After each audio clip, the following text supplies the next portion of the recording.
2 సమూయేలు గ్రంథము 15వ అధ్యాయము 30వ వచనం. అయితే దావీదు ఒలీవ చెట్ల కొండ ఎక్కుచూ ఏడ్చుచు తల కప్పుకొని పాదరక్షలు లేకుండా కాలినడకని వెళ్ళెను. అతని యొద్దనున్న జనులందరిలో తలలు కప్పుకొని ఏడ్చుచు కొండ ఎక్కిరి. అందులో ఒకడు వచ్చి అబ్షాలోము చేసిన కొండలో అహీతోపెలు చేరి ఉన్నాడని దావీదునకు తెలియజేయగా దావీదు యెహోవా అహీతోపెలు యొక్క ఆలోచనను చెడగొట్టుమని ప్రార్థన చేసెను. చిన్న ప్రార్థన చేస్తాను.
పరిశుద్ధాత్మ శక్తితో నాయన చెప్పగలిగే శక్తిని నాకు దయచేయండి.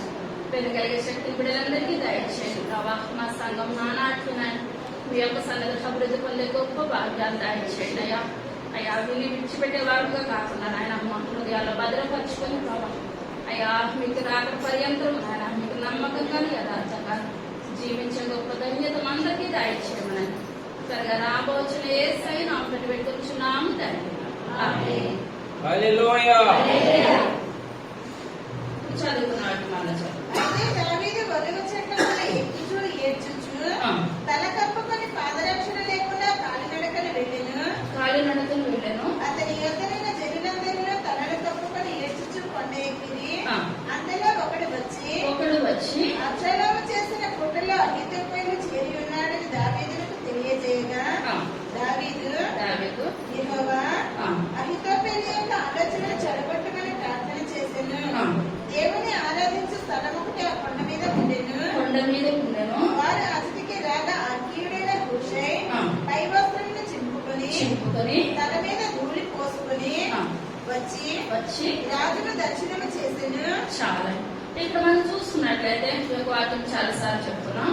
ఇక్కడ దావీదు మహారాజు ఎవరు వస్తున్నారండి యుద్ధానికి? అబ్షాలోము తన సొంత కుమారుడే వస్తున్నాడు. ఇప్పుడు దావీదు మహారాజు ప్రతి యుద్ధంలోనూ కూడా దేవుడు గొప్ప విజయాన్ని దావీదుకి దయచేసేవాడు. కానీ ఇక్కడ చూసుకున్నట్లయితే తండ్రి కొడుకుల మధ్యన యుద్ధం జరుగుతుంది. తండ్రి కొడుకులు బరిలో నిల్చుంటూ ఎవరు గెలవాలి? తండ్రి ఎప్పుడు కుమారుడినే గెలిపించడానికి చూస్తాడు. కానీ కుమారులో న్యాయం ఏమాత్రం కూడా లేదు. అయినా తండ్రి అనుకుంటున్నాడు నా కుమారులో పశ్చాత్తాపం కలగాలి, నేను చేసింది తప్పని తెలుసుకోవాలి నా కుమారుడు అని తండ్రి ఎదురు చూస్తున్నాడు. కానీ అబ్షాలోముకి అంతకంతకి ఏ మాత్రం కూడా మానవత్వం లేకుండా తండ్రిని చంపాలి, ఆ యొక్క స్థానంలో నేనే నిలబడాలి అని ఎదురు చూస్తున్నాడు. మార్పు రావాలని తండ్రి చూస్తున్నాడు. తండ్రి చనిపోయి ఆ సింహాసనం నేనే ఎక్కాలని కుమారుడు చూస్తున్నాడు. ఇక్కడ సడన్ గా తెలిసింది అక్కడ తన కుమారుడు వస్తున్నాడని. యుద్ధం చేసినట్లయితే వెంటనే కుమారుడు చనిపోతాడు. కానీ యుద్ధం చేయకూడదని అనుకుని దావీదుకి కాళ్ళకి చెప్పులు కూడా వేసుకోకుండా ఒలీవ చెట్ల కొమ్మలను పట్టుకొని ఏం చేస్తున్నాడండి? ఏడ్చుకుంటూ వెళ్ళిపోతున్నాడు. ఆ ఏడ్చుకుంటూ వెళ్ళిపోయిన సమయంలో హూషై అని ఒక ఆయన దావీదు దగ్గరికి వచ్చి ఆ దావీదుతో అంటున్నాడు, ఏమని? అయ్యో రాజా, ఇప్పుడు నీకెంతో ప్రాణప్రియంగా ఉన్నా అహీతోపెలు ఏం చేస్తాడు? నీ కుమారుడు పక్షంగా వెళ్ళిపోయాడు అని బాధ చెప్తా ఉంటుంటే తన కుమారుడు ఏదో అటు రీతిగా వెళ్ళిపోయాడు కానీ ఎన్ని ఏళ్ళ నుంచో నమ్మకం కొన్నా తన యొక్క అహీతోపెలు కూడా అలా చేయకపోయాడని దావీదు బాధపడ్డాడు. తర్వాత రాజు నీవు నాతో కూడా వచ్చిన యెడల నాకు భారముగా ముందుకు నీవు పట్టణములకు తిరిగిపోయి రాజా ఇంతవరకు నీ తండ్రికి నేను సేవ చేసినట్లు ఇకను నీకు సేవ చేస్తుందని అక్షరాలతో చెప్పిన యెడల నీవు నా పక్షపు వాడవై ఉండి అహితోపెలు యొక్క ఆలోచనను చెడగొట్టగలవు. అక్కడ యాజకులైన సాదోకును అబ్యాతారును నీకు సహాయకులుగా నుందురు. చాలండి.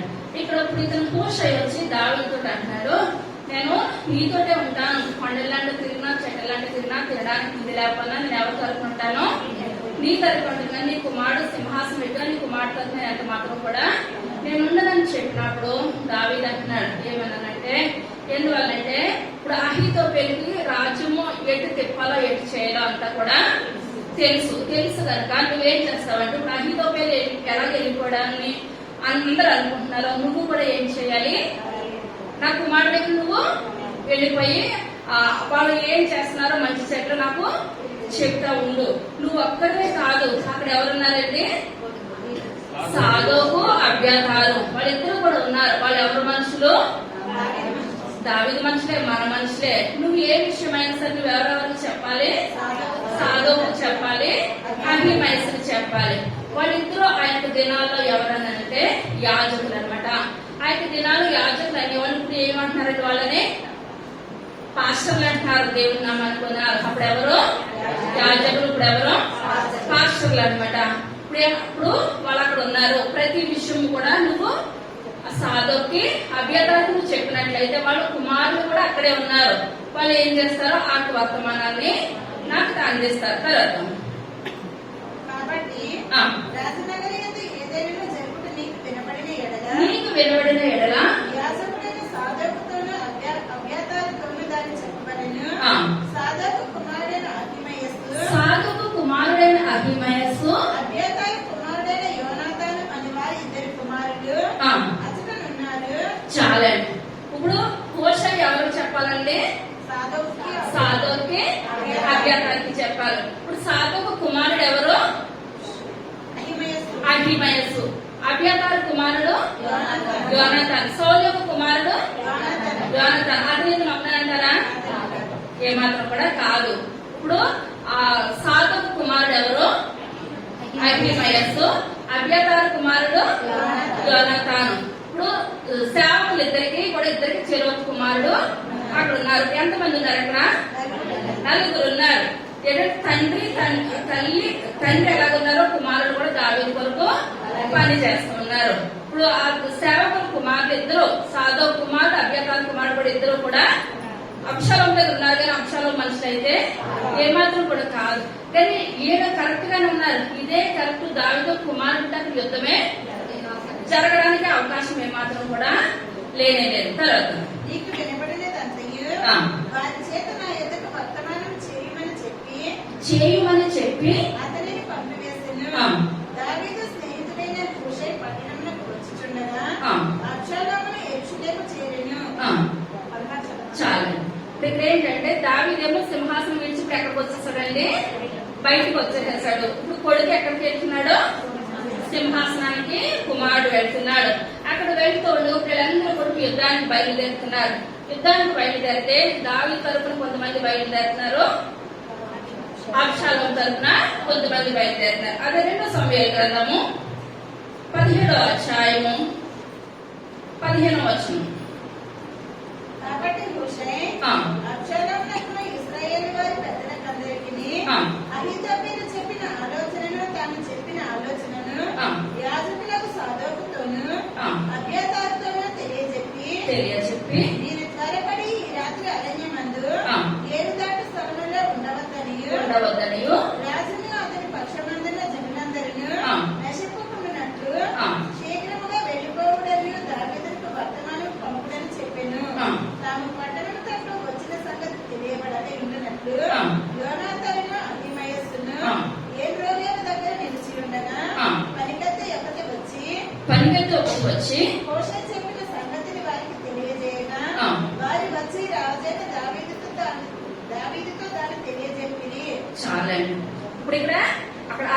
అహితోపేలు ఏం చేస్తాడో ఒక ఆలోచన చెప్పాడు. అర్థమవుతుందంటారా?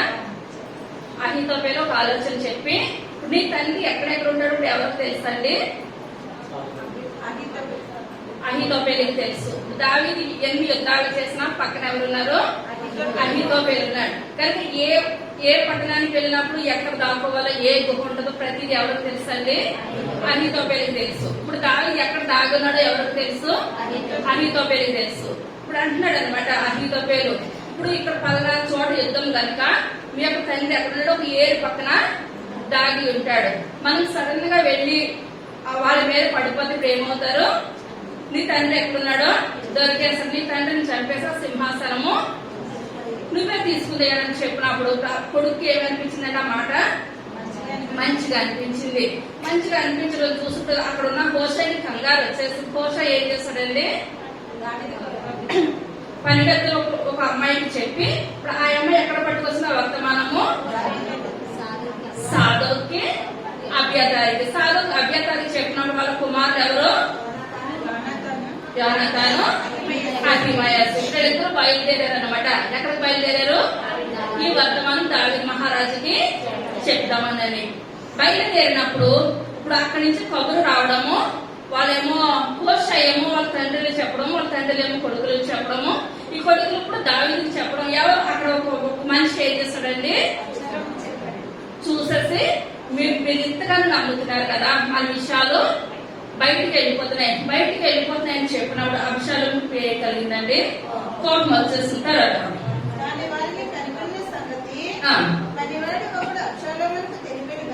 అభిషాలములకు తెలిపాను గాని బహుదీవులో ఒక ఇంటి దగ్గర చేరి అతని ఇంటి ముందు ఒక బావి ఉండగా దానిలో దిగి దాగి ఉండేది. చాలా ఇప్పుడు ఒక పనికత్తి వీళ్ళకి చెప్పింది. వీళ్ళు బయలుదేరి వెళ్ళిపోవడం ఒక అతను చూస్తాడు, పనివాడు చూసాడని ఎవరికి తెలిసిందని ఈ విషయము అహిమయస్సుకి యోనాతానికి వాళ్ళకే తెలిసింది. ఇంకా మనం ఏమయ్యామో యోనాతానికి దొరికిపోయింది. తన తండ్రే దాక్కుంటున్నాడు కదా వీళ్ళకి లెక్క తన కుమారుని చంపేయడానికి. కానీ అనుకున్నారు ఇప్పుడు మనం ఈ విషయము దావీదు చేరవేస్తున్నాం అన్నది ఎవరికి తెలిసిపోయింది? అబ్షాలోము తెలిసిపోయింది. మన ఇద్దరు అబ్షాలోము ఏం చేస్తాడు? చంపేస్తాడు. కానీ ఇప్పుడు మనం అయితే చంపేస్తాం అనుకుంటాం, మనం పార్టీ మార్చేస్తాం అనమాట. అర్థమవుతుందంటారా? చంపేస్తామంటే మనం ఏం చేస్తాము? పార్టీ మార్చేస్తాము. కానీ ఇక్కడ అహిమయస్సు అనగా దానికి అర్థం ఏంటండి? కోపానికి సహోదరుడు అంటే చాలా మందికి కోపం నెత్తి మీదే ఉంటుంది, కానీ వాళ్ళు చాలా మంచి మనసు ఉంటది అనమాట. అహిమయస్సు అంటే అర్థం ఏంటి? కోపానికి సహోదరుడే. ఇప్పుడు దొరికిపోతే చంపేస్తాడు, కోపం ఎక్కువే, కానీ సహోదరుడు అంటే మంచి మనసు అతనిలో ఉన్నది. అహిమయస్సు అంటే ఏంటంటే అర్థము కోపానికి సహోదరుడు. ఇప్పుడు వీళ్ళిద్దరూ కలిసి మేమేమైతే అయిపోతాం, మా దావీదుని మేము బ్రతికించుకుంటే చాలు అని అనుకోనిగా ఏది దాటి దావీదు మహారాజు దగ్గరికి వచ్చి, అయ్యా దావీదా రాజా, ఇప్పుడు వెంటనే వాళ్ళు ఏం చేస్తున్నారు? శత్రువులు ఏది దాటి మీ దగ్గరికి వచ్చేస్తున్నారు, మీరు దొరికిపోతారు, మిమ్మల్ని అందరూ చనిపోతారు. మీరు తెల్లవారిలాగా మీరు ఏం చేయాలి? ఏది దాటి మీరు వెళ్ళిపోవాలి అని ఒక మాట చెప్పేటప్పుడు సైన్యం అంతా వెళ్ళిపోయారు. ఇప్పుడు దొరికిపోయేదాల్లో ఎవరండి? అహిమయస్సు యోనాతాను. ఇప్పుడు వీళ్ళు ఏం చేస్తారంటే పరుగురా ఒక ఇంటికి వచ్చారు. ఆ ఇంటి ఇల్లాలు ముద్దక గుడ్డ ఒకటి తీసుకొని వచ్చి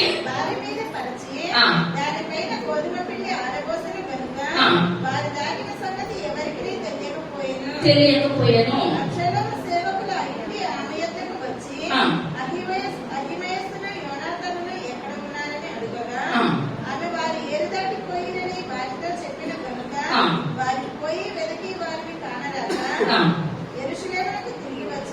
చాలా ఇప్పుడు ఇద్దరు పేరులతో సహా చెప్తున్నారు అనమాట. ఎవరు? అబ్షాలోము మనుషులు. ఇప్పుడు ఏమంటున్నారు? అహిమయస్సు యోనాతాను ఇటు వచ్చారు కదా, దావీదు వర్తమానం తెలియజేశారు కదా, వాళ్ళు ఎక్కడున్నారని చెప్పినప్పుడు నిజంగా వాళ్ళు అక్కడ దొరికారంటే ఇప్పుడు అబ్షాలోము దాచిన ఇంటి వాళ్ళని కూడా చంపేస్తాడు. కానీ వీళ్ళందరూ కూడా ఎవరి మీద ప్రేమ అండి? దేవుని మీద ప్రేమ, దావీదు మీద ప్రేమ. వాళ్ళ ప్రాణాలు తెగించి ఏం చేస్తున్నారు? ఒక్కొక్కరు దావీదుకి హెల్ప్ చేస్తారనమాట. ఇప్పుడు ఇది ఒక స్త్రీ అక్కడ నూతిలో దాసి పైన ఒక ముసుగు బట్ట పెట్టేసి అందు మీద గోధుమ పిండి ఆరబెడుతుంది. ఆరబెడుతున్న కింద ఎవరైనా ఉంటారని వాళ్ళకి ఏమాత్రం కూడా తెలవలేదు. అంటే ఇద్దరైతే వచ్చి రావడం అయితే నేను చూశాను, వాళ్ళు వెళ్ళిపోయారు. అలా ఒక దాచారు. ఇంకెవరంటారు? రహాబు. రహాబు ఎవరిని దాచింది? వేగుల వారిని దాచిపెట్టేసింది. దేవుడు విడిచిపెట్టాడా వాళ్ళని? ఏ మాత్రం కూడా విడిచిపెట్టలేదు. మనం దేవుని కొరకు మనం ప్రయాసపడినట్లయితే లోకమంతా ఒకటి అయిపోయింది. కానీ దేవుని తరఫున ఉన్నవాళ్ళు ఎవరున్నారు? బైబిల్ గ్రంథంలో లెక్కించబడిన శిష్యులు కూడా పాడిపోయారు. అక్కడ యేసయ్యని సిలువేస్తుంటే తల్లి, ఇంకా కొంతమంది స్త్రీలు, యోహాను గారు. బైబిల్ ఏం చెప్తుంది అంటే ఉన్నది ఉన్నట్టే చెప్తుంది, లేని మనుషులు ఉన్నట్టు చెప్తుంది, ఉన్న వాళ్ళు లేదని చెప్పదు. కానీ అటువంటి స్థితిలో కూడా యోహాను గారు చివరి వరకు కూడా దేవుని కొరకు వాడబడుతూనే ఉన్నారు. ఇక్కడ చూసుకున్నట్లయితే వాళ్ళ పేర్లతో సహా చెప్పినప్పుడు కూడా స్త్రీ ఏం చేస్తుందంటే వాళ్ళ కాలం అయితే వచ్చారు కానీ ఎటు వెళ్ళిపోయారో నాకేమాత్రం కూడా తెలియదు అని చెప్పినప్పుడు వాళ్ళని ఎదుర్కొని ఏం చేస్తారండి? వెళ్ళిపోయారు. తర్వాత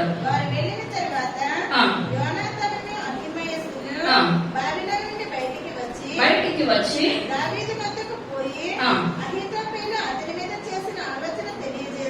చాలండి. వీళ్ళందరూ వెళ్ళిపోయిన తర్వాత ఈ ఆలోచన ఎవరు తెలియజేశారంటే ప్రాణాలు తెగించినా సరే వాళ్ళు ఏం చేస్తారంటే ఆ మాట విషయము దావీదుకి తెలియజేశారు. తర్వాత తెలియజేసి నీవు లేచి త్వరగా నది దాటవలసినదని అతనితో చెప్పగా దావీదును అతని యొద్దనున్న జనులందరూ లేచి యొర్దాను నది దాటిరి. చాలండి. ఒక్కరు కూడా మిగలలేదంటే అండి వీళ్ళిద్దరు చెప్పిన మాట. ఇప్పుడు దావీదు నమ్మాడా? వాళ్ళనే నమ్మాడు. దావీదు చాలా ఇప్పుడు అహిమయస్ అనగా, ఇప్పుడు సాదోక్ అనగా, అబ్యాతార్ అనగా, యోనాతాన్ అనగా వాళ్ళు ఏది చెప్తే దావీదు అది నమ్ముతాడు. వీళ్ళందరూ కూడా దాక్కున్నారు. ఏంటంటే ఈ ప్లేస్ వాళ్ళకి తెలియదు కదా అనుకున్నారు. కానీ తెలిసినప్పుడు వాళ్ళిద్దరే వచ్చి చెప్పినప్పుడు తెల్లవారి గారికి ఒక్కరు కూడా అక్కడ లేరు. వాళ్ళు నది దాటేసి ఎవరికి వాళ్ళు వెళ్ళిపోయారు. అది 18వ అధ్యాయం మొట్టమొదటి వచనం. దావీదు తన యొద్దనున్న జనులను లెక్కించి వారి మీద సహస్రాధిపతులను శతాధిపతులను నిర్ణయించి జనులను 3 భాగములుగా చేసి యోవాబు చేతి క్రింద ఒక భాగమును, సెరూయా కుమారుడు అభిషేక్ అనే యోవాబు సహోదరుని చేతి క్రింద ఒక భాగమును, గిత్తీయుడైన గిత్తయి చేతి క్రింద ఒక భాగమును ఉంచెను.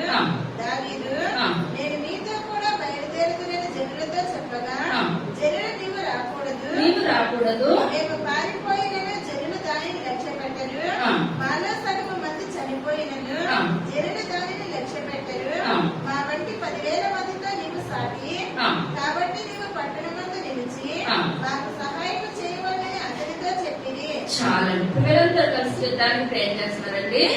బయలుదేరుతుంది. దావీదు కూడా బయలుదేరుతున్నాడు. బయలుదేరుతుంది జనాలు తెలుసు. ఇప్పుడు దావీదు వచ్చినట్టు దావీదు కుమారుణ్ణి చంపనవ్వకపోతే అక్కడ ఇంకొక రకం కింద ఉంటది. కుమారుడు ఏం చేస్తారు? దావీదుని చంపేస్తారు కనుక అక్కడ వాళ్ళు అంటున్నారు, అయ్యా మీరు మాతో యుద్ధానికి రావద్దు, మీరు ఇంటికాడే ఉండండి, మేము ఏం చేస్తాము యుద్ధానికి వెళ్తామని చెప్పినప్పుడు చాలా బ్రతిమలాడారు అనమాట తన తండ్రిని. మీరు రావద్దయ్యా, మాతో మేము 10,000 మంది ఎంతో, నువ్వు ఒక్కడవే అంతే, నువ్వు ఇంటి దగ్గర ఉండు చాలు, మేము ఏం చేస్తాం యుద్ధం చేస్తామని చెప్పినప్పుడు వాడు వెళ్ళిపోతా ఉంటుండగా తండ్రి అంటున్నాడు, నా కుమారుడైన అక్షరాలు మీరు ఏం చేయొద్దు, చంపొద్దు. ఇప్పుడు మనం దినదినము లేచిన కానించి మాట మాట్లాడితే అబద్ధం వస్తుంది, ఏదోటి వస్తూనే ఉంటది. వస్తూనే ఉన్నప్పుడు దేవుడికి మన మీద కోపం వచ్చినట్లయితే మనం ఎప్పుడో ఏం చేయాలంటే చంపేయాలి. కానీ దేవుడు కృపను బట్టి మనల్ని ఏం చేస్తాం, ఇంకొక అవకాశం. ఆ అవకాశాలే మనకు దేవుడు ఇవ్వకపోతే ఒక దినాన మనము ఈ స్థితిలో ఉండేవాళ్ళం అయితే ఎంత మాత్రము కూడా కాదు. అదే మన తండ్రి యొక్క ప్రేమ, దావీదు యొక్క ప్రేమ. వీళ్ళందరూ యుద్ధానికి వెళ్ళినా సరే ఆ వెళ్ళిపోయే ముందు జనాలతో అంటున్నాడు, నా కుమారుడైన అబ్షాలోని మీరు ఏమాత్రం కూడా చంపొద్దని బ్రతిమాలినప్పుడు, సరే రాజా మేము వెళ్తాము, మీ పని మీది మా పని మాది అనుకుని వాళ్ళు ఏం చేస్తారండి యుద్ధానికి బయలుదేరి. అది అధ్యాయం 9వ వచనం. అబ్షాలోము కంచరగాడిగా ఎక్కిపోవచ్చు, దావీదు సేవకులకు ఎదురాయను. ఆ కంచరగాడిద యొక్క గొప్ప మస్తకి వృక్షం యొక్క చిక్కు కొమ్మల కిందికి పోయినప్పుడు అతని తల చెట్టుకు తగిలిపోయినందున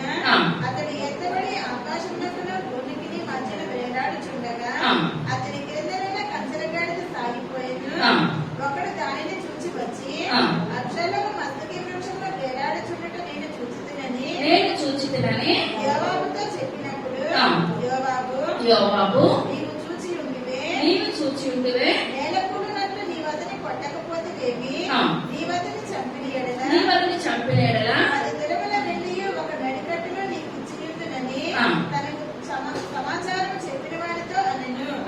అందుకు వాడు ఎవరినైనా అక్షాలముని ఎవడును ముట్టకుండా జాగ్రత్త పడునని రాజు నీకును అభిషేకిని ఇత్తేకిని ఆజ్ఞనిచ్చుచుండగా నేను వింటిని. 1000 తులముల వెండి నా చేతిలో పెట్టినను. రాజకుమారుని నేను చంపను. మోసము చేసి నేను అతని ప్రాణములకు ముప్పు తెచ్చిన ఎడల అది రాజునకు తెలియకపోదు. రాజు సన్నిధిని నీవే నాకు విరోధి వగుదువు కదా అని యోవాబుతో అనగా యోవాబు నీవు చేయి వరకు నేను కాచుకొని ఉందునా అని చెప్పి 3 బాణములు చేత పట్టుకుని పోయి మస్తకి వృక్షంలో వేలాడుచు ఇక్కడ ప్రాణముతో ఉన్న అక్షోలము యొక్క గుండెకి గురిపెట్టి తన ఆయుధములను మోయవారు 10 మంది చుట్టుకుని ఉండగా అక్షోలమును కొట్టి చంపెను. చాలా వీళ్ళందరూ యుద్ధానికి వెళ్తా ఉంటే ఇప్పుడు దావీదు కుమారులందరిలో కూడా అబ్షాలోము చాలా అందమైన మనిషి అంటే రంగుకు రంగుకుంది, ఎత్తుకు ఎత్తుంది, జుట్టు కూడా అందమైన జుట్టు అంటే ఇంకా అసలు వంక పెట్టడానికి కూడా ఏమాత్రం కూడా అబ్షాలోముకి లేదు. కానీ దావీదు ఎక్కువగా తన కుమారుని చూసి ఏం చేసుకోవడండి, సంతోషపడిపోయేవాడు అనమాట. తనకు అన్ని బాగానే ఉన్నాయి కానీ దావీదు ఏం చేసేవాడు, తన కుమార్తెకి బయట చెప్పినట్టు ఎక్కడా కూడా లేదు. ఇప్పుడు ఆమ్నోను ఏం చేశాడు, తన సొంత చెల్లెల్నే ఇది చేసినప్పుడు దావీదు ఇలా చేశావేంటన్న మాట కూడా అనలేదు. ఎందువల్లంటే ప్రేమ చూపిస్తున్నాడు. మనం ఎక్కువగా ప్రేమ మన బిడ్డలకు చూపిస్తే మన బిడ్డలు అదే లోతుగా చేసేస్తారు అనమాట. ఏదైనా నాదే నడుస్తుంది, ఇంకా వేరే నన్ను తిట్టివాడు లేరు, కొట్టివాడు లేరు. కానీ మనం ప్రేమ చూపించినప్పుడే మన పిల్లలు ఏం చేయాలండి, అది నిలబెట్టుకుని అర్థం చేసుకున్నట్లయితే వాళ్ళంత అదృష్టవంతులు ఈ లోకంలో ఎవరు కూడా ఉండరు. కానీ తల్లిదండ్రులుగా ప్రేమ చూపిస్తాము, అదే వాళ్ళు ఏం చేస్తారో అలసిలోపు అయ్యేది అంటే నా తల్లి కొట్టడు, నా తల్లి కొట్టదు. ఇక్కడ అబ్షాలోము ఎన్ని చేసినా సరే దావీదు చంపని నిమిషంలో తన కుమారుడిని చంపేయచ్చు. కానీ నా తల్లి చంపడం అన్నది ఎక్కువైపోయింది అనమాట ఈ కుమారుడులోను. ఇప్పుడు ఏమైందంటే కంచర గాడి మీద ఎక్కువ వస్తూ ఉంటుండగా అక్కడ చెట్టల్లో నుంచి వస్తుంటే జుట్టు దేనికి తగులుకుందండి, మస్తకి వృక్షాన్ని తగులుకొని చుట్టేస్తే కింద నుంచి ఏమైపోయింది, కంచర గాడిద వెళ్ళిపోయింది. ఇప్పుడు మధ్యలో వేలాడుతున్నాడు అనమాట, జుట్టు పట్టేసుకొని మధ్యలో వేలాడుతున్న ఒక మనిషి చూశాడు. ఒక మనిషి చూసి తొందరగా వచ్చి యోవాబుతో చెప్తున్నాడు. యోవాబు దావీదుకి ఏమవుతాడండి, మేనలుడు, దావీదు యొక్క అక్క కొడుకు అనమాట. ఇప్పుడు తన దగ్గరికి వచ్చి ఇలాగా అబ్షాలోము చెట్టుకి వేలాడుతున్నాడని చెప్పినప్పుడు యోవాబు అంటున్నాడు, మరి చంపేయలేకపోయావా అని మాట్లాడుతుంటే ఇప్పుడు ఇతను అంటున్నాడు, నేను నీకు ఇంత వెండి ఇద్దరు కదా, నీకు ఇంత బంగారం ఇద్దరు కదా, నువ్వు చంపేసి నాకు చెప్పవలసింది ఈ విషయం చంపకుండా ఎందుకు వచ్చావంటే ఇప్పుడు నేను చంపేస్తాను. ఇప్పుడు తన తండ్రికి ఏమో కుమారుడు అంటే ప్రాణము, వెళ్ళేటప్పుడు మళ్ళీ ఏమని చెప్పాడు, నా కుమారుడిని చంపొద్దు అని చెప్పాడు.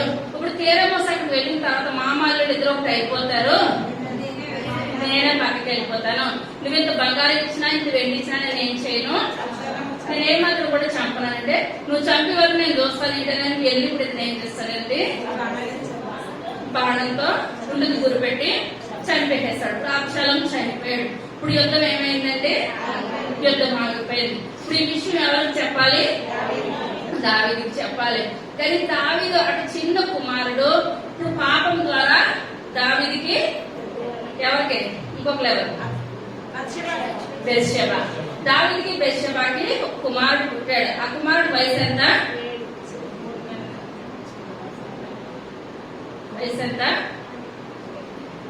రోజులు పిల్లోడే.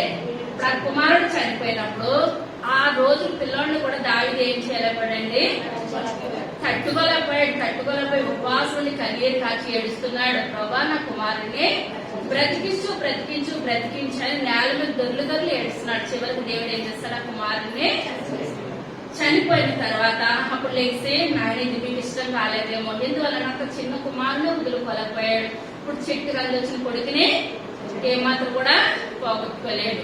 ఇప్పుడు ఇక్కడ చంపేయడం తక్కువ చంపేసేసారు. కానీ ఈ విషయం ఇప్పుడు ఎవరికి చెప్పడానికి ధైర్యం లేదండి, దావీదుకి చెప్పడానికి ధైర్యం లేదు.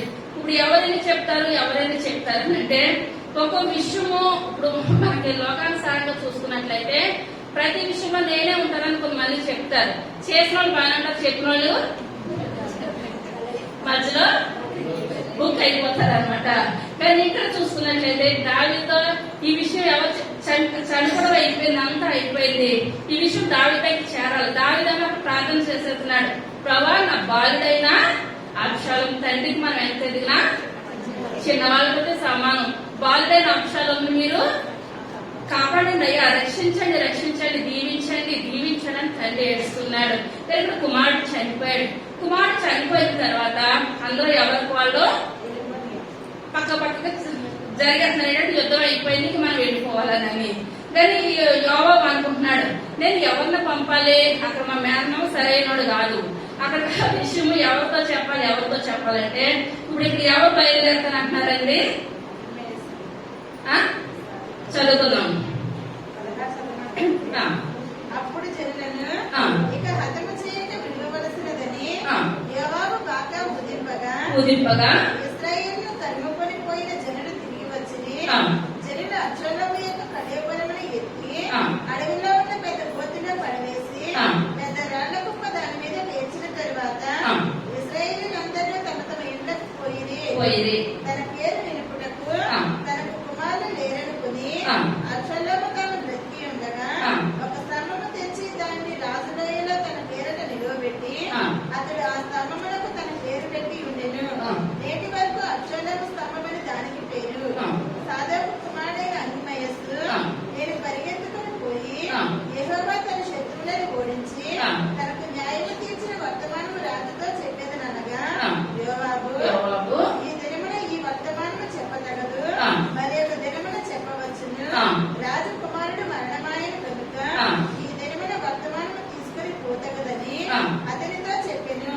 తరువాత కూషీని పిలిచి నీవు పోయి నీవు చూసిన దానిని రాజులకు తెలియజేయమనగా కూషి యోవాబునకు నమస్కారం చేసి పరిగెత్తుకుని పోయిను.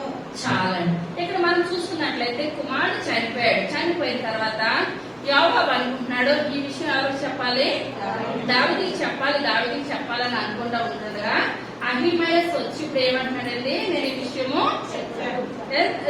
తండ్రితో చెప్తాను అని అంటుంటే యోవాబు పిలిచి ఏమంటున్నాడు, అహిమయస్సును పక్కకుండు, నేను ఎవరిని పంపిస్తాను, ఖుషీని పంపిస్తాను అంటున్నాడు. ఎందుకని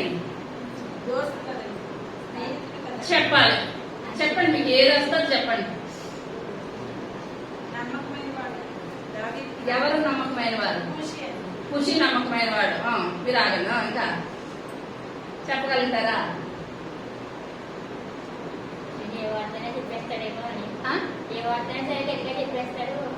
ఇప్పుడు ఇది చెప్పాలి, కుమార్ గురించి చెప్పాలి. అన్ని వయసుని చెప్పొద్దు అంటున్నాడు ఎవరన్నా తాను. ఖుషిని వెళ్ళమంటున్నాడు, చెప్పగలుగుతారా?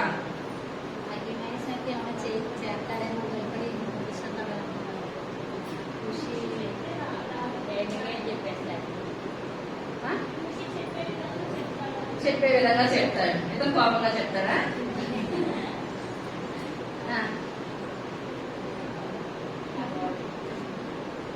చెప్పాలి, చెప్పిన వాళ్ళకి మంచి గిఫ్ట్ ఉంది.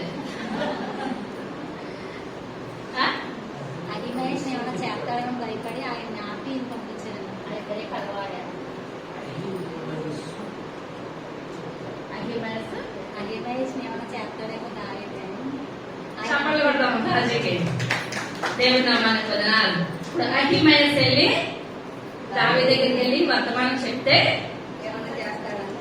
ఇప్పుడు అహిమయస్ దావీదు ఏం చేస్తాడు, చంపేస్తాడు. ఖుషీని చంపినా పర్వాలేదు అని అనుకొని ఇప్పుడు ఎవరు వెళ్ళమంటున్నాడో యోవాబు ఖుషీని వెళ్ళమంటున్నాడు.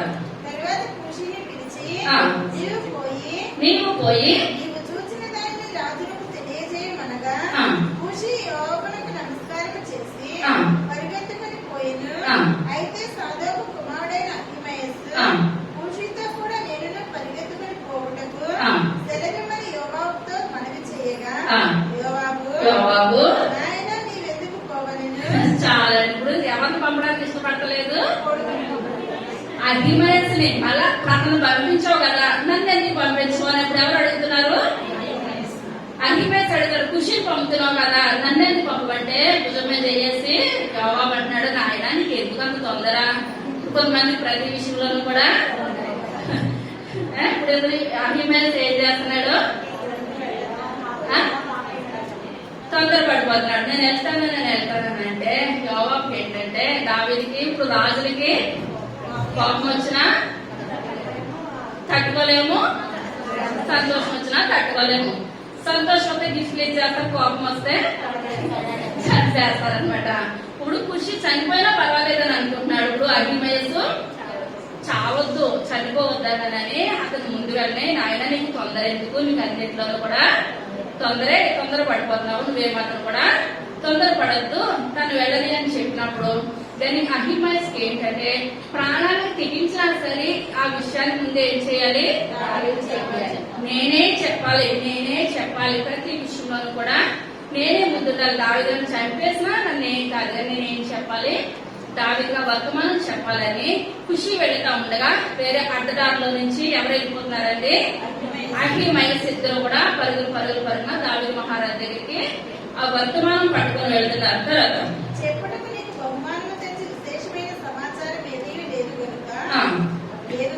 లేదు కదా అని అతనితో అనగా అతడు ఏమైనా సరే నేను పరిగెత్తుకొని పోవుదునని అందుకు యోవాబు బొమ్మని సెలవీయగా అహిమయస్సు మైదానపు మార్గమును పరిగెత్తుకొని ఖుషి కంటే ముందుగా వెళ్ళిపోయాడు. ఎవరు వెళ్ళిపోయారు? ఇప్పుడు ముందుగా ఎవరిని వెళ్ళొద్దు అంటున్నాడు యోవాబు, అహిమయస్సుని వెళ్ళొద్దని అంటుంటే ఇప్పుడు ముందుగా ఎక్కడికి వెళ్ళిపోయాడండి, దావీదు దగ్గరికి వెళ్ళిపోయి నేనే ఏం చేయాలి, చెప్పాలి, నేనే ఆ విషయం దావీదుతోటి చెప్పాలనుకుంటే వెళ్ళిపోతాడు. తర్వాత నడువలో కూర్చుని ఉండెను కావలికాడు గుమ్మముపై ఉన్న గోడ మీదకి ఎక్కి పాల చూడగా ఒంటరిగా పరిగెత్తుకుని వచ్చుచున్న ఒకడు కనబడెను. వాడు అరచి రాజునికి ఈ సంగతి తెలియజేయగా రాజు వాడు ఒంటరిగా ఉండిన ఎడల ఏదో వర్తమానం తెచ్చుచున్నాడనెను. అంతలో వాడు పరుగు మీద వచ్చుచుండగా కావలి వాడు పరిగెత్తుకుని వచ్చి మరి ఒకని కనుగొని అదిగో మరి ఒకడు ఒంటరిగానే పరిగెత్తుకుని వచ్చుచున్నాడని ద్వారపు తట్టు తిరిగి చెప్పగా రాజు వాడిలో వర్తమానం తెచ్చుచున్నాడనెను. కావలి వాడు మొదటి వాడు పరిగెత్తుకు చూడగా వాడు సాదోకు కుమారుడైన అహిమయస్సు అని నాకు తోచుచున్నది. చాలా ఇప్పుడు ఇద్దరు ఒకరు వెంబడి ఒకరు పరిగెట్టుకుంటూ వస్తున్నారు. ముందు ఎవరు వచ్చేస్తున్నారంటే అహిమయస్ పరిగెట్టుకుంటూ వచ్చేస్తున్నాడు.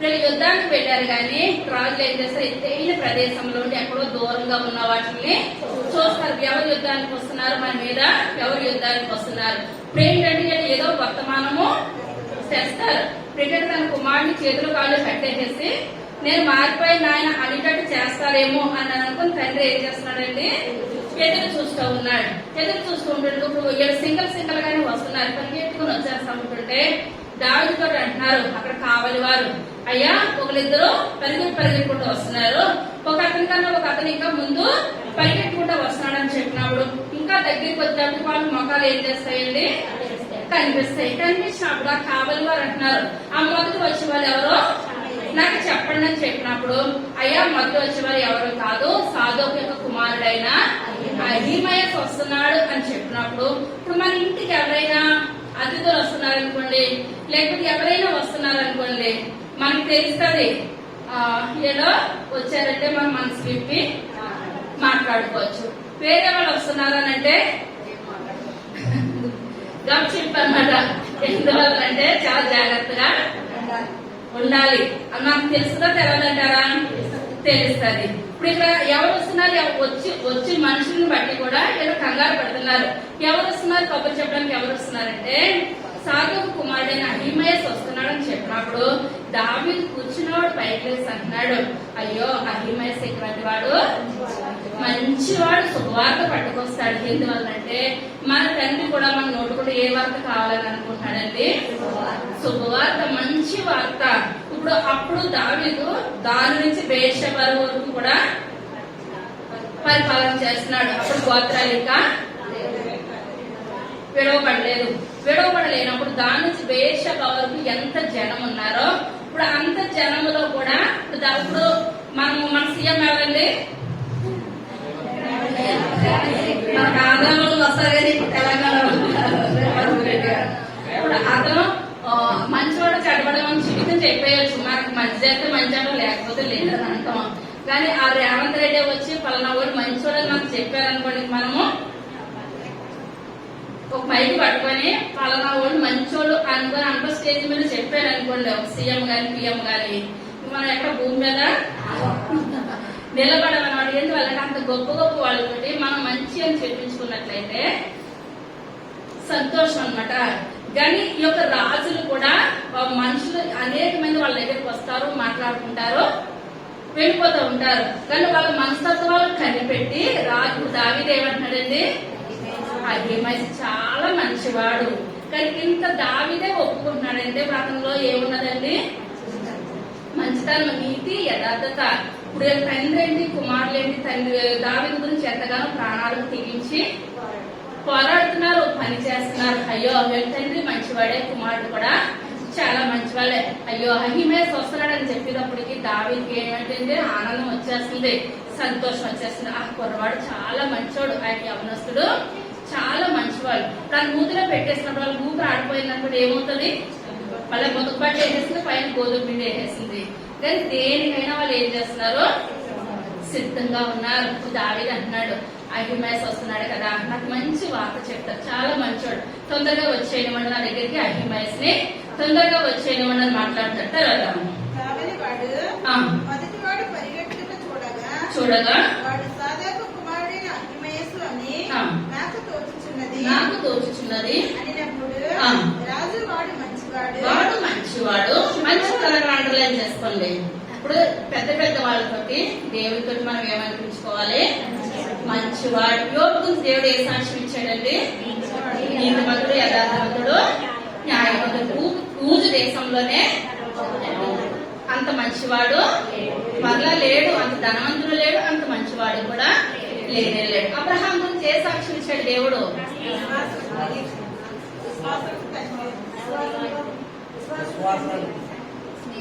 ఆ స్నేహితుడు అబ్రహాం గురించి. ఇంకా ఎవరెవరి సాక్ష్యాలు వచ్చినాయి, మోషే నా ఇల్లంతట్లో నమ్మకమైన వాడు, దావీదు నా హృదయానుసారమైన చిత్తానుసారమైన మనిషి. ఇప్పుడు ఇదంతా కూడా దేవుడు చెప్తున్నాడు అన్నమాట సాక్ష్యాలు. దేవుడు మన గురించి సాక్ష్యం చెప్పాలి, కానీ మనం మన గురించి చెప్పుకోవటంలో పెద్ద విశేషం అయితే ఏది కూడా లేదు. కానీ ఇప్పుడు దావీదే అంటున్నాడు, అహిమయస్ చాలా మంచివాడు. ఇప్పుడు మనం కూడా మన దేవుని దగ్గర నుంచి మనం ఏం చెప్పుకోవాలండి, మనం ఎన్నాళ్ళు బ్రతుకుతామో మనకు తెలియదు, కానీ బ్రతుకున్నంత కాలం కూడా మనకి ఏముండాలి, సాక్ష్యం ఉండాలి. మనం చనిపోయినప్పుడు మన వెనకాల వచ్చేది ఏంటంటే ఆ సాక్ష్యమే. రాత్రంతా కూర్చున్నట్లయితే మన సాక్ష్యమే మనకు వస్తుంది. మనం తీసుకెళ్ళినంత సేపు కూడా మంచి మంచి మంచి ఏదైనా సరే అప్పుడే వస్తుంది. కానీ నేను బ్రతుకున్నప్పుడు ఒక రాజు అయ్యింది ఏమంటున్నాడు, అహిమయస్ చాలా మంచివాడు అని చెప్తున్నాడు. తర్వాత శుభవర్తమానం తెచ్చుచున్నాడని చెప్పాను. అంతలో అహిమయస్ చేయమని బిగ్గరగా రాజుతో చెప్పి రాజు ముందర సాష్టాంగ నమస్కారం చేసి నా ఏలిన వాడవును రాజువు నగు నిన్ను చంపచూచిన వారిని అప్పగించిన నీ దేవుడైన యెహోవాకు స్తోత్రము అని చెప్పాను. రాజు వారుడకు అబ్షాలోము క్షేమముగా ఉన్నాడా అని అడుగుగా అహిమయస్ యోవాబు రాజసేవకుడనైన నీ దాసుడునకు నన్ను పంపినప్పుడు గొప్ప అల్లరి జరుగుట నేను చూచితిని గాని అది ఏమైనది నాకు తెలిసినది కాదని చెప్పాను. అప్పుడు రాజు నీవు ప్రక్కకు తొలగి నిలిచియుండుమని వారికి ఆజ్ఞనీయగా వాడు తొలగి నిలిచెను. చాలా ముందు పరిగెట్టుకుంటాడు, నేను చెప్పాలని వచ్చేసినప్పుడు రాజు అడుగుతున్నాడు ఏమని, బాలుడు అంటున్నాడు. ఇతనేమో కొడుకేమో తండ్రిని చంపేస్తానంటే తండ్రి ఏమంటున్నాడు, ఎప్పుడైతే బాలుడు అన్నాడో నోటుందా మాట కూడా. ఇప్పుడు ఎవరికి కదా మనం డబ్బులు అడగడానికి తెలియకుండా వాళ్ళే ఈ పెట్టుకోవడానికి కూడా ఏమీ లేవని అనుకున్నారు, ఏం చేస్తాం,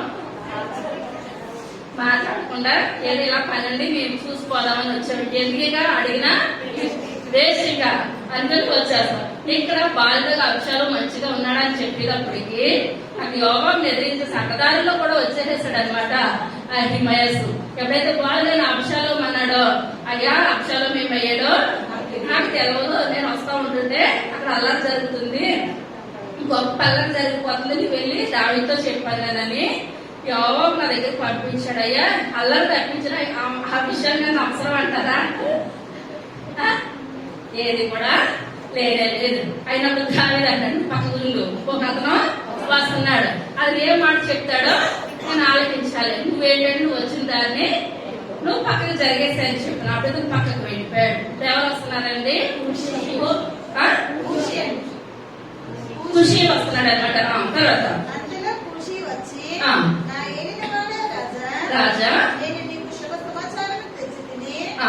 ఈ దినమున యెహోవా నీ మీదికి వచ్చిన వారిని అందరినీ ఓడించి నీకు న్యాయము తీర్చునని చెప్పినప్పుడు ఆ. రాజు బాలుడు అబ్షాలోము క్షేమముగా ఉన్నాడా అని అడిగాను. ఆ.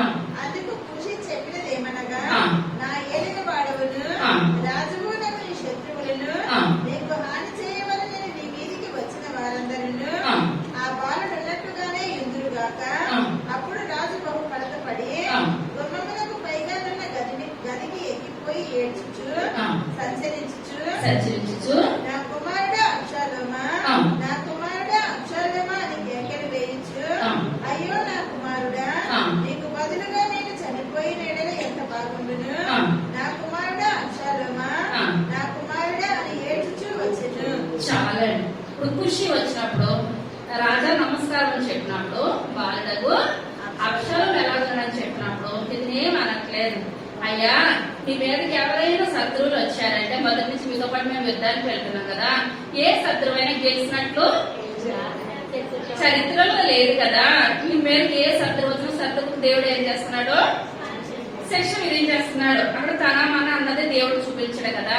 ఇప్పుడు ఇతను కూడా నీ కుమారుడు కూడా అలాగే అయిపోయాడు. అంతవరకే నువ్వు శత్రువు అనుకో. నువ్వు శత్రువుతోటి యుద్ధానికి వెళ్ళాము, శత్రువు అక్కడ చనిపోయాడు. అంతవరకు అని చెప్పేటప్పటికి ఇతను చంపాలి చేయాలని ఏం అనట్లేదు. పైకి వెళ్ళిపోయాడు.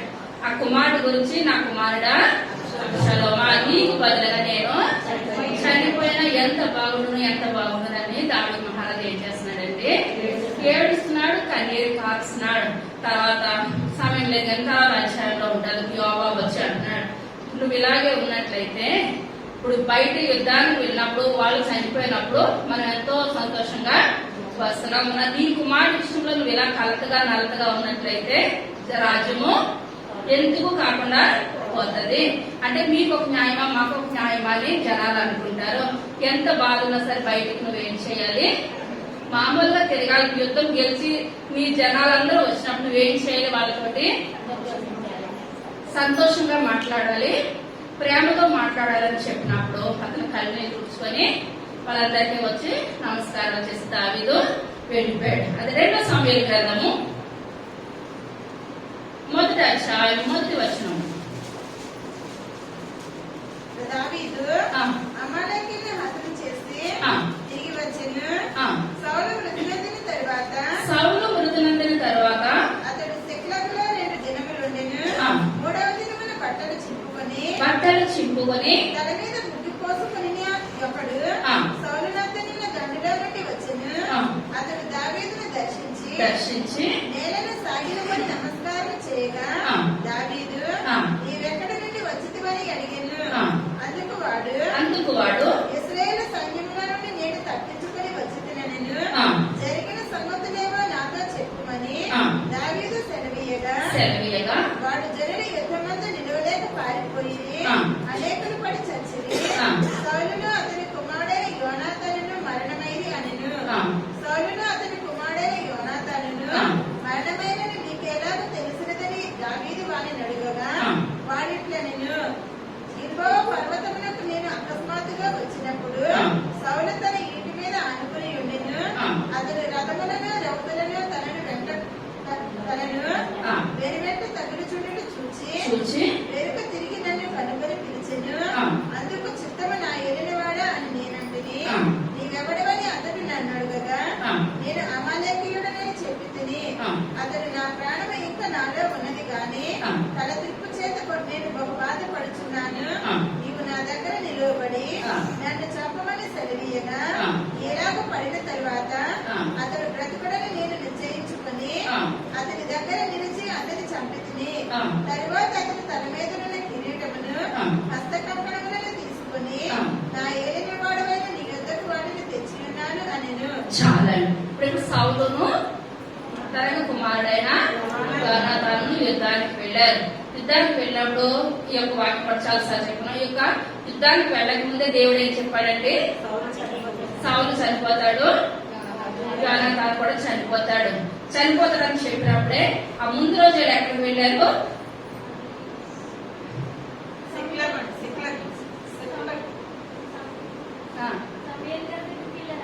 అప్పుడు ఏం చేస్తున్నారు? సమయాలు గారు చనిపోయారు. ఒక ముసలాం దగ్గరికి వెళ్ళి ఏం చేస్తున్నారు? చనిపోయిన సమయాల్ని లేపమని చెప్పినప్పుడు ఏమైందండి? ఆ ముసలామ సమయాలు లేపింది. సమయాలు లేపినప్పుడు అక్కడ సమయాలు గారు బయటకు వచ్చి అంటున్నారు ఏమని? నువ్వు యుద్ధానికి వెళ్తున్నావు కదా, నీ కుమారుడు నువ్వు ఒకే రోజు చనిపోతారు. మనం ఈ లోకంలో చూసుకున్నట్లయితే చాలా మంది తండ్రి కుమారులా ఉండరండి. ఎలా ఉంటారు? అన్నదమ్ముల స్నేహితులుగా ఉంటారు. అన్ని కూడా షేర్ చేసుకుంటారు, సరదాగా ఉంటారు, సంతోషంగా ఉంటారు అనమాట. తండ్రి అన్నది తండ్రి చూపించరు, కొడుకు అన్నది కొడుకు చూపించరు, సరదాగా ఉంటారు. ఇక్కడ కూడా సౌలు యోనాతాను ప్రాణ స్నేహితులుగా ఉండేవారు. ప్రతి విషయంలోనూ కూడా తన కుమారుడు చెప్పకుండా తండ్రి ఏది కూడా చేసేవాడు కాదు. అందుకనే దావీదుతోటి యోనాతాను అంటాడు, నాకు చెప్పకుండా నా తండ్రి ఏది చేయడు, మంచి కానీ చెడు కానీ ఏది చేయడు. నాకు ఏ విషయం తెలిసినా నీ దగ్గరికి నేను ఆ విషయం పట్టుకొని వస్తాను. నువ్వు రాబోయే దినాల్లో నువ్వు రాజువి, నేను సైన్యాధిపతిని. ఇదే మాట అని కూడా అనమాట తన యొక్క సౌలు యొక్క కుమారుడైన యోనాతాను. కానీ వీళ్ళిద్దరు యుద్ధానికి వెళ్ళినప్పుడు సౌలు చనిపోయాడన్నా కొంచెం జీర్ణించుకోవచ్చు, కానీ యోనాతాను చనిపోయాడన్న మాట దావీదు జీర్ణించుకోలేకపోతున్నాడు. వీళ్ళిద్దరూ చనిపోయారు. అలా అమాలేకుడు ఒక ఆయన వస్తున్నాడు దాగకుండా వస్తున్నప్పుడు సౌలు అయినప్పటికీ మరణించేస్తారు. కుమారుడు అయితే చనిపోయాడు. యోనాతాను సౌలుకైతే కొనప్రాణం ఉంది. హాస్పిటల్ తీసుకెళ్ళిన బ్రతికే యొక్క అప్పట్లో హాస్పిటల్ ఉన్నాయో లేవో కానీ ఇంకా బ్రతికే యొక్క విధానం ఏమాత్రం కూడా లేని స్థితిలో ఇప్పుడు కొనప్రాణంతో ఉండాలంటే నొప్పులు తట్టుకోవాలి. తట్టుకునే శక్తి ప్రాణంలో లేదండి, సౌలులో లేదు. అమాలైకి ఒక అతను అలాగే వెళ్ళిపోతా ఉంటుంటే అతను పిలిచాడు, సౌలే పిలిచాడు. నువ్వెవరంటే పల్లా అని చెప్పినప్పుడు నా దగ్గర కత్తి ఉంది కదా, కత్తి తీసి నన్ను ఏం చేస్తావు? నన్ను చంపేసాయి. ఇలా ఉంటే ఒక గంట 2 గంటలు బ్రతుకుంటానేమో, చనిపోవడం అయితే ఖాయమే. నేను అంతసేపు ఉండలేకపోతున్నాను. తల కూడా తిప్పే విధానము నా దగ్గర ఎంత మాత్రం కూడా లేదు కనుక నీ మీద కేసులు అటువంటి ఏది ఉండవు, నన్ను చంపేయాలంటే ఇతను చాలా భయపడి ఉంటాడు. కానీ కొంతమంది అయితే ఇప్పుడు నిజంగా అతను మంచివాడే, ఇప్పుడు చంపమన్నందుకు ఆలోచించాడు. కానీ సౌలు అంటున్నాడు, నువ్వు నన్ను విడిచిపెట్టినా నాకు బ్రతికే విధానము ఏమాత్రం కూడా లేదు, నేను బ్రతకను కనుక నన్ను చంపేయని చెప్పినప్పుడు అతను చంపేసేసిన తర్వాత సౌలు దగ్గర ఏముందండి? కిరీటం, బంగారు కిరీటం ఉన్నది. చాలా బంగారం ఇదంతా కూడా ఉన్నది. దేవరన్న అయితే ఎలాగ తండ్రి చనిపోయాడు, కొడుకు చనిపోయినప్పుడు మనుషులు ఎవరు కూడా లేదన్న బంగారం ఏం చేయొచ్చు? వాళ్ళ ఇంటికి అతను పట్టుకెళ్ళిపోవచ్చు. తర్వాత యుద్ధంలో చనిపోయిన వార్త మిగిలిపోవచ్చు. కానీ ఇతను అనుకున్నాడు, ఎందువల్లంటే ఇప్పుడు ఇతను చనిపోయిన విషయం నేను రాజుగారి దగ్గర తీసుకెళ్ళినట్లయితే రాజుగారు నాకు ఏమిస్తారు? ఒక గొప్ప బహుమానం ఇస్తారు అని అనుకొని ఇతను ఏం చేశాడనంటే ఇప్పుడు సౌలుని చంపేసిన తర్వాత ఆ యొక్క కిరీటం అక్కడ ఉన్న బంగారం అంతా కూడా పట్టుకొని ఎవరి దగ్గరికి వచ్చాడండి? దావీదు మహారాజు దగ్గరికి వచ్చాడు. తర్వాత ఇశ్రాయేలు ఇంటి వారును వారిని కూర్చి దుఃఖపడుచు ఏడ్చుచు సాయంత్రం వరకు ఉపవాసం ఉండిరి. తరువాత దావీదు నీవెక్కడ నుండి వచ్చితివని ఆ వార్త తెచ్చిన వారిని అడుగగా వాడు నేను ఇశ్రాయేలు దేశంలో నివసించు అమాలేకీయుడకు ఒకని కుమారుడనెను. అందుకు దావీదు భయపడక యెహోవా అభిషేకించిన వారిని చంపుటకు నీవేనా అతని మీద చెయ్యి ఎత్తితివి? యెహోవా అభిషేకించిన వారిని నేను చంపితునని నీవు చెప్పితివే. నీ నోటి మాటయే నీ మీద సాక్ష్యము గనుక నీ ప్రాణములకు నీవే ఉత్తరవాదివని వారితో చెప్పి తన వారిలో ఒకరిని పిలిచి నీవు పోయి వారిని చంపమనగా అతడు వారిని కొట్టి చంపెను. చాలా ఈ వర్తమానం ఎక్కడ పట్టుకొచ్చాడండి? దావీదు దగ్గర పట్టుకొస్తే దావీదు తర్వాత స్థానం ఇస్తాడని అనుకున్నాడు, ఏమని అనుకున్నాడు కానీ మనకే తెలియదు. కానీ ఇప్పుడు అందులో బంగారు ఏది కూడా ముట్టుకోలేదు, ప్రతిదీ పట్టుకొని వచ్చేసి దావీదు దగ్గర పెట్టేసి ఒక వర్తమానం చెప్తున్నాడు, ఉన్నట్టు చెప్తున్నాడు. ఆ యుద్ధానికి వెళ్ళిన తండ్రి కుమారుడు అయితే చనిపోయి తండ్రి అయితే కొనుక్కోడానికి ఉన్నదని నన్ను పిలిచి నువ్వు ఎవరు వాడమంటే నేను ఇలాగ చెప్పినప్పుడు ఇలా బ్రతికే అవకాశం లేదు కనుక కత్తించుకున్నాను చంపేయమని చెప్పినప్పుడు నేను ఏం చేస్తాను, చంపేసేస్తాను అని చెప్తున్నాడు. జరిగింది ఇక్కడ అబద్ధం అంటూ ఏది కలగలేనప్పుడు దావీదు అంటున్నాడు ఏమని, అయ్యా నేను చంపేయాలంటే ఎప్పుడో చంపేది లేదు, పండుగలను గుట్టలను దాకోవాల్సిన అవసరము నాకు ఏమాత్రం లేదు. నాకు ఎన్నో సార్లు నా చేతికి సౌలు చిక్కినప్పుడు కూడా ఒకసారి తన దగ్గర ఉన్న వస్త్రానికి వచ్చారు, నీళ్ళ గుట్టును పట్టుకొని వచ్చారు, రకరకాలుగా ఏంటంటే చేశారు, కానీ ఏమాత్రం కూడా దావీదు సౌలుని చంపలేదు. ఎందుకు చంపలేదు అనగా సౌలు అభిషేకించబడ్డాడు కనుక నేను చంపలేదు. ఎందువల్ల అభిషేకించిన వారిని, దేవుడి ద్వారా అభిషేకించిన వారిని చంపడం గాని ఒక మాట అనడం గాని ఏది కూడా మనం ఏం చేయకూడదండి, చేయకూడదు. ఏంటి చేసినా సరే ఎవరు కలగజేసుకుంటారు, దేవుడే కలగజేసుకుంటాడు. ఎందువల్ల ఇతను అమ్మాలే కీడు కనుక దేవుని కొరకు తెలియదు, దేవుని యొక్క ప్రేమ గురించి తెలియక ఇంకెలాగో బ్రతకడం. ఇతను మంచికి వెళ్ళడం, ఒక్కొక్కసారి మనం మంచికి వెళ్ళినా చెడు ఎదురొచ్చేస్తుంది. అతను ఇలా నెప్పులతో పడే బదులు అతనే చంపేయమంటారు, చంపేతో పని అయిపోతుంది కదా, మంచిగా చేస్తాను అనుకున్నాడు. కానీ అతనికి అభిషేకం వచ్చింది. అభిషేకించిన వాళ్ళని మనం ఏది చేయకూడదు అన్న విషయం ఎవరికి తెలియదండి, అమ్మాయికి తెలియదు. అప్పుడు దావీదు అంతా విన్న తర్వాత నువ్వు మంచిగా చేసావు, కానీ నీకు వదిలిపెట్టేసినట్లయితే దేవుడు ఏమాత్రం కూడా నన్ను క్షమించడు. ఎందువల్లంటే అతను దేవుని ద్వారా అభిషేకించబడ్డాడు. ఎవరు అభిషేకించారంటే సౌలుని సమూయేలు అభిషేకించాడు. ఒక ప్రవక్త ద్వారా, మొట్టమొదటి ప్రవక్త ద్వారా సౌలు అభిషేకించబడ్డాడు, మొట్టమొదటి రాజు. ఇప్పుడు అతను చంపావు గనక నీ మాట నీకే ఉత్తరవాలి, నేను చంపలేదు అక్కడ చనిపోయారని నువ్వు చెప్పావనుకో, ఆ వెండి బంగారాన్ని ఏదో తీసుకొని నేను ఏం చేద్దాము, వదిలేద్దాము. కానీ నువ్వే చెప్తున్నావు ఏమని, నేను నిజంగానే కంప్రాణం ఉంటే చంపేస్తానని అంటున్నావు కనుక అది దేవుడే చూసుకుంటాడు. ఆ పాపం ఇతను తీసుకుని వెళ్ళి ఇప్పుడు ఏం చేయాలి, చంపేయండి. ఇప్పుడు అన్న మాట ఎవరిలో గుర్తుందండి, ఎవరు గుర్తుంది, యోవాబు గుర్తుంది. యోవాబు గుర్తుంది కనుక ఇప్పుడు ఇక్కడ మనం చెప్పుకున్నాం కదండి, అహిమయస్ అనగా అర్థం ఏంటి, కోపానికి సహోదరుడు. ఇప్పుడు ఇక్కడ కూడా అబ్షాలోము చనిపోయాడు అన్న వార్త నేను చెప్తానని అంటుంటే యోవాబు అంటున్నాడు, నాయనా నా కుమారుడా నీకెందుకు అంత తొందర, బతకడానికి కానీ రోజులు ఇక మాత్రం కూడా లేవా, నువ్వెందుకు కంగారు పడుతుంది, నువ్వు మంచోడు కదా. ఏంటంటే ఏ వర్తమానమైనా వాళ్ళకి చెప్తే వాళ్ళు ఏం చేస్తున్నారు, ఎంత దూరమైనా శ్రమపడి వెళ్తున్నారు. ఇటువంటి నమ్మకమైన వాళ్ళు ఈ రాజ్యంలో ఉండాలి.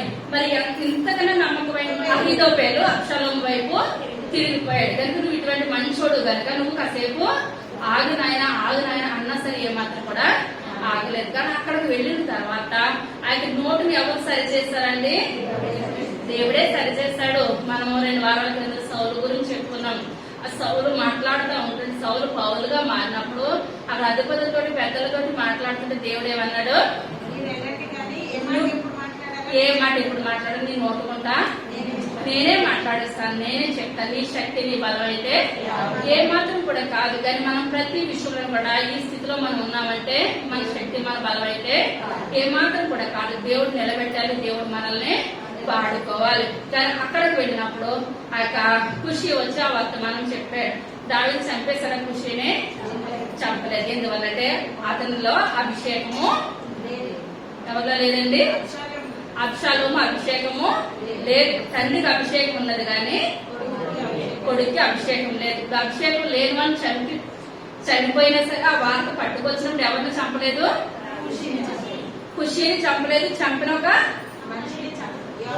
యోవాబుని కూడా చంపలేదు. అర్థమవుతుందా, చంపిన యోవాబుని చంపలేదు, వర్తమానం పట్టుకొచ్చిన ఖుషిని కూడా చంపలేదు. ఎందువలన అబ్షాలోములో అభిషేకం లేదు. కానీ అదే అబ్షాలోము మంచివాడు అయ్యింది, అబ్షాలోము కొన్నట్లయితే ఇద్దరిని బ్రతకనిస్తాడా దావీదు, ఏమాత్రం కూడా బ్రతికినవాడు. కానీ సౌలులో అభిషేకం ఉన్నది కనుక ఎవరిని చంపేస్తాడండి, అమాలేకుని చంపేస్తాడు. మనము కూడా దేవుని సన్నిధిలో ఉన్న మనము, దేవుని మాటలు వింటున్న మనము దేవుని బిడ్డల జోలికి గాని సేవకుల జోలికి గాని ఏ మాత్రం వెళ్ళకూడదు. మన నోటి మాటను బట్టి దేవుడు తీర్పు తీస్తాడు. మనం ఏ మాట అంటున్నా కంప్యూటర్ అది లిఖించబడిపోతుంది. ఇప్పుడు దావీదు అంటే నీ నోటు మాటను బట్టి నీకు శిక్ష విధించబడుతుంది. ఒకవేళ సేవకులు మంచి వాళ్ళు కాదా, శిక్ష ఎవరు వేస్తారు? దేవుడే వేస్తాడు. మన నోటు గుండా మనం ఒక మాట కూడా అవునని గాని కాదని గాని మనం ఏ మాత్రం కూడా చెప్పచాలము. ఒక వాక్యం విన్నా మనం ఏం చేయాలంటే, ప్రభా నేను దేవుని సన్నిధానానికి కరెక్ట్ గా వెళ్తున్నానా లేదా, నా జీవితం ఏంటి ప్రభా, నా పరిస్థితి ఏంటి. ఇప్పుడు వేరేలాగా మనం ఒకరిని ఏ మాట కూడా దూషించకూడదు. దూషించినట్లయితే ఎవరి మీద శాపం వస్తుంది? మన మీదకే వస్తుంది. మన దేవుని మందిరానికి వెళ్లి దీవులు తెచ్చుకోవాలా, శాపాలు తెచ్చుకోవాలా? దీవులు తెచ్చిన కృప నాకు దయచేయండి అయ్యా. మంచిగా వెళ్ళాడు అమాలేకుడు, చివరికి ఏమైపోయింది? ఎవరికి తన చావుకి తనే ఉత్తరవాది అయిపోయాడు. కానీ అహిమయస్ పక్కకు వెళ్ళిపోయాడు. కానీ ఎలా జీవించాడంటే అహిమయస్ మంచివాడు. దావీదు ఏమంటున్నాడు? అహిమయస్ మంచివాడు, మంచి వర్తమానం తెస్తాడు. ఇప్పుడు దావీదు అహిమయస్ గురించి సాక్ష్యం ఇచ్చాడు. దేవుడు మన గురించి సాక్ష్యం ఇవ్వాలి. ఆ కుమారుడు మంచివాడు, ఆ కుమార్తె మంచిది, నాకు నమ్మకంగా నా యొక్క సేవలో వర్ధిల్లుతుంది, నా యొక్క పనిలో వర్ధిల్లుతుందని మనం ఎవరి గురించి సాక్ష్యం ఇవ్వాలండి? దేవుడు మన గురించి సాక్ష్యం ఇవ్వాలి. అలా దేవుడు నా గురించి సాక్ష్యం ఇవ్వాలనుకున్న పైకి లేసి నిల్చున్నాం. సర్వశక్తి కలిగించండి, కృప కలిగించండి, దయ కలిగించాయన మీ యొక్క దైవిక శ్రేష్టమైన నామాన్ని బట్టి ప్రభావం లెక్కలేని వందనాలు స్తోత్రాలు చెల్లించుకుంటున్నాను తండ్రి. అయ్యా ఇంతవరకు చెప్పిన వాక్యాన్ని బట్టి మీకు వందనాలు చెల్లించుకుంటున్నాను తండ్రి. అయ్యా ఎందువల్లంటే నాయన మీ ద్వారా అభిషేకించిన వాళ్ళు మేమేం అనడానికి వీలు లేదు ప్రభావం. ఎందువల్లంటే తీర్పు మీ చేతిలో ఉందని బాబు మీకు వందనాలు చెల్లించుకుంటున్నాను తండ్రి. అయ్యా నాయన దావీదు కొరకు నాయన సాధకు అభ్యతాలు నాయన వాళ్ళ కుమారులు ప్రభా అహిమైన శివాల తన ప్రాణాలు తెగించి నాయన ముందుకు వెళ్ళారు తండ్రి. అయ్యా మీరు పలికిస్తున్నారు దావీదు నోటు అహిమయస్ మంచివాడు, మంచి శుభవార్తలను తెస్తారని ప్రభావ. మేము మీ నోటు ద్వారా ఆయన మేము మంచి వాళ్ళని కృపను మాకు దయచేయండి ప్రభావ. అయ్యా మేము నాయన యొక్క సన్నిధిలో జీవించబడాలి, నాయన వాడబడాలి తండ్రి. దినదినము నాయన మీ యొక్క సన్నిధిలో వాడబడే గొప్ప వాక్యాన్ని దయచేయండి. విన్న వాక్యాన్ని వృధాగా పోనవద్దు ప్రభావ. అయ్యా మా హృదయాల్లో భద్రపరుచుకునే గొప్ప వాక్యాన్ని దయచేయండి. అయ్యా మీరు మాట్లాడండి అయ్యా, మా సంఘం గురించి మాట్లాడండి అయ్యా. మా సంఘం మంచి సంఘం అని మీరు చెప్పాలి రాజా. మీకు వందనాలు తండ్రి. అటువంటి గొప్ప ధన్యత అందరికీ దయచేయండి. దీవెనకరమైన జీవితాన్ని, ఆశీర్వాదకరమైన జీవితాన్ని అందరికీ దయచేయండి. మీ జీవితం అయితే మీ యొక్క రాకడాల్సినైతే మరి సంతోషకరమైన సమయంలో కలుసుకునే గొప్ప కృపను ధన్యతను దయచేయండి. త్వరగా రాబోచున్న యేసయ్య నామమున వేడుకొంచున్నాము తండ్రి. ఆమేన్.